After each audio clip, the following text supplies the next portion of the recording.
प्रकृति में मौजूद विभिन्न प्रकार के जल स्रोतों में जब किसी तरह का बेकार अवांछनीय पदार्थ मिलकर जल को इस कदर दूषित कर देता है कि उसे पीकर मनुष्य एवं अन्य जीव जंतु भयंकर बीमारी से ग्रसित हो जाते हैं।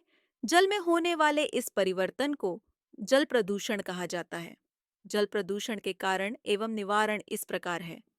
एक, कल कारखानों से निकले हुए मलबे को जल स्रोतों में प्रवाहित करना। दो, मछुआरे द्वारा मछली पकड़ने के लिए जलाशयों में बम विस्फोट करना या जहर का छिड़काव कर देना। तीन, मरे हुए जीव जंतुओं को जल स्रोतों में फेंक देना। चार, नदियों या तालाबों में बर्तन धोना।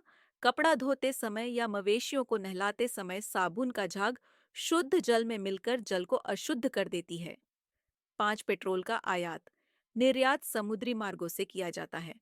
इन जहाजों में से कई बार रिसाव हो जाता है या किसी कारण जहाज दुर्घटना का शिकार हो जाता है। इसके डूबने से या तेल का समुद्र में फैलने से समुद्र का शुद्ध जल अशुद्ध हो जाता है।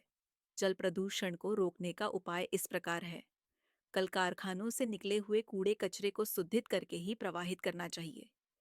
मरे हुए जानवरों को पानी में फेंकने के बजाय मिट्टी में दफन कर देना चाहिए। किसानों को जरूरत पड़ने पर ही उचित मात्रा में रासायनिक दवाओं का छिड़काव करना चाहिए।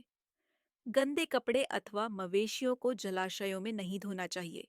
नदियों के जल में अनेकों कारखानों से निकले हुए रासायनिक पदार्थ, मलमूत्र तथा दूसरे अवांछित पदार्थ जैसे कूड़ा करकट या नालियों का गंदा पानी नदी में नहीं डालना चाहिए।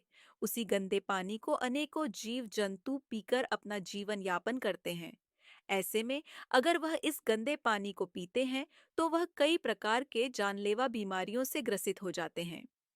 अस्पतालों से फेंका गया अपशिष्ट जल में अनेकों रोगों के जीवाणु पैदा करते हैं।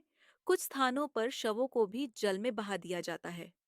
मनुष्य द्वारा की जाने वाली इन्हीं सारी गतिविधियों के कारण जल में ऑक्सीजन की कमी हो जा रही है, जिससे जल में रहने वाले अनेकों जीवों की मृत्यु हो जा रही है।